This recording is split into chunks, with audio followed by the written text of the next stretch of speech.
Can you also talk about some of the tools that are being used, FraudGPT, WormGPT?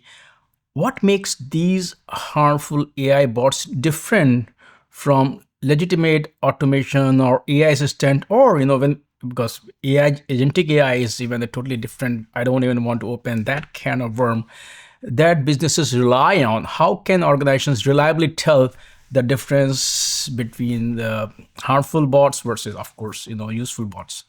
Right, right. So that is kind of like the challenge of the day, right? In terms of like fraud GPT or worm GPT, right? These are, you know, unlike the legitimate AI bots, they are not ethical. They are coming in and doing all kind of malicious activities. They're facilitating, cyber attacks. They are convincing, phishing content and fraudulent website, forged documents. So they have a whole different kind of like, playbook that they're coming in with, and they are very sneaky, as in, they're not providing any sort of known handshake and other things, and they're finding kind of backdoors to collect, extract all of this data, and if they find an opening, then they get into a more kind of malware and malicious activity. So definitely a lot of risk associated with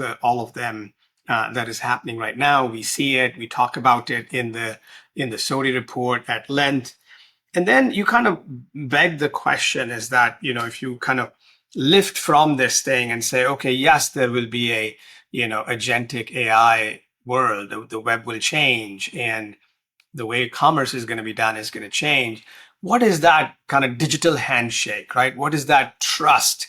So, one example recently, Amazon launched Agent Core, right? So Akamai worked with Amazon and, we followed this kind of web bot authentication, a methodology in which, you build a certain kind of handshake that says, yep, I know who you are authenticated, I'm going to allow you to kind of proceed, right? So that level of kind of digital handshake, the trust and the certificates and how you go about it is going to be very important.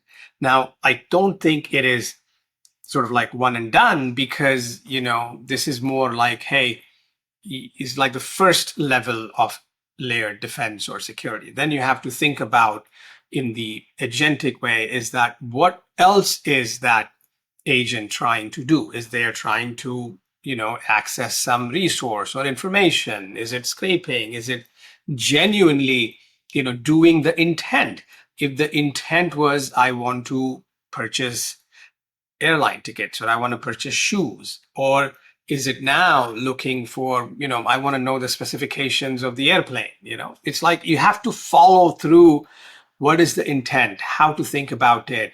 And at every step, is it kind of following that digital path and the trust path, or it is trying to extract or remote code execution or prompt injections? I mean, there's so many of these, and OWASP has done a great job of laying out the threat vectors and the details around the types of attacks and what one needs to prepare to support and protect.